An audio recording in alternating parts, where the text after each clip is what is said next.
హెజెకియేలు గ్రంథము 26వ అధ్యాయము. మరియు 11వ సంవత్సరము నెల మొదటి దినమున యెహోవా వాక్కు నాకు ప్రత్యక్షమై ఇలాగు సెలవిచ్చెను. నరపుత్రుడా, యెరూషలేమును గూర్చి, ఆహా, జనములకు ద్వారముగానున్న పట్టణము పడగొట్టబడెను, అది నా వశమాయెను, అది పాడైపోయినందున నేను పరిపూర్ణము పొందితిని అని తూరు చెప్పెను గనుక, ప్రభువైన యెహోవా సెలవిచ్చినదేమనగా, తూరు పట్టణమా, నేను నీకు విరోధినైతిని. సముద్రము దాని తరంగములను పొంగజేయు రీతిగా నేను అనేక జనములను నీ మీదికి రప్పించెదను.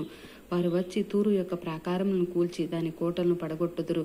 నేను దాని మీదనున్న మట్టిని తుడిచి వేయుదును, దాన్ని ఒట్టి బండగా చేసేదను. సముద్రము దాన్ని ఆవరించును, అది వలలు పరుచుటకు చోటగును. నేనే మాట ఇచ్చితిని, ఇదే ప్రభువు యెహోవా వాక్కు. అది జనములకు దోపుడు సొమ్మగును. బయటి పొలములోనున్న దాని కుమార్తెలు కత్తిపాలగుదురు. అప్పుడు నేను యెహోవానై ఉన్నానని వారు తెలుసుకొందురు. ప్రభువైన యెహోవా సెలవిచ్చున్నదేమనగా, రాజగు బబులోను రాజైన నెబుకద్నెజరును నేను తూరు పట్టణమును మీదకి రప్పించుచున్నాను. అతడు గుర్రములతోనూ రథములతోనూ రౌతులతోనూ గుంపులు గుంపులుగానున్న సైన్యములతోనూ ఉత్తర దిక్కు నుండి వచ్చి బయటి పొలములోని నీ కుమార్తెలను ఖడ్గముతో చంపి నీకెదురుగా బురుజులు కట్టించి దెబ్బ వేయించి నీకెదురుగా డాలు నెత్తురు. మరియు అతడు నీ ప్రాకారములను పడగొట్టుటకై యంత్రములు సంధించి గొడ్రండతో నీ కోటలను పడగొట్టును.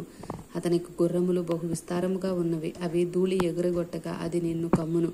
బీటసందులు గల పట్టణంలోనికి సైనికులు చొరబడినట్లు అతడు నీ కోటలలో ప్రవేశించినప్పుడు రౌతుల యొక్కయు చక్రముల యొక్కయు రథముల యొక్కయు ధ్వని చేత నీ ప్రాకారములు కంపించును. అతడు తన గుర్రముల డెక్కల చేత నీ వీధులన్నీయు అణగద్రొక్కించును. నీ జనులను ఖడ్గముతో హతము చేయును. నీ ప్రభావమునకు చిహ్నములైన స్తంభములు నేలను కూలును. వారు నీ ఐశ్వర్యమును దోచుకొందురు, నీ వర్తకమును అపహసింతురు. నీ ప్రాకారములను పడగొట్టుదురు, నీ విలాస మందిరములను పాడు చేయుదురు.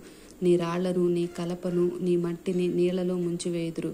ఇట్లు నేను నీ సంగీత నాదమును మాన్పించెదను, నీ సితార నాదమును మీక వినబడదు. నిన్ను వట్టి బండగా చేయుదును, వలలు పరుచుకొనుటకు చోటగుదువు, నీవికను కట్టబడక యుందువు. నేనే మాట ఇచ్చి ఉన్నాను, ఇదే ప్రభువు యెహోవా వాక్కు.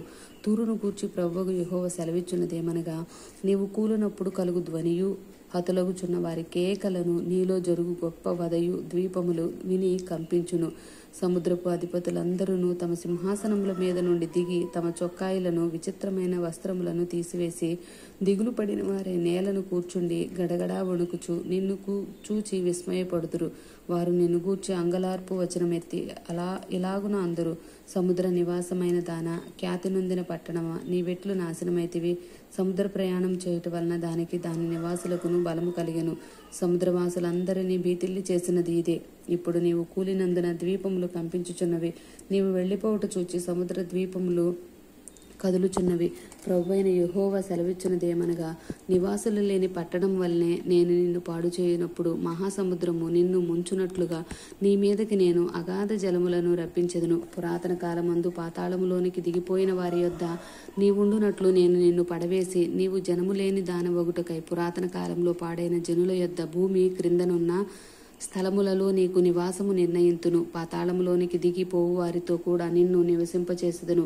మరియు సజీవులు నివసించు భూమి మీదకి నేను మహా ఘనకార్యము కలుగజేతును.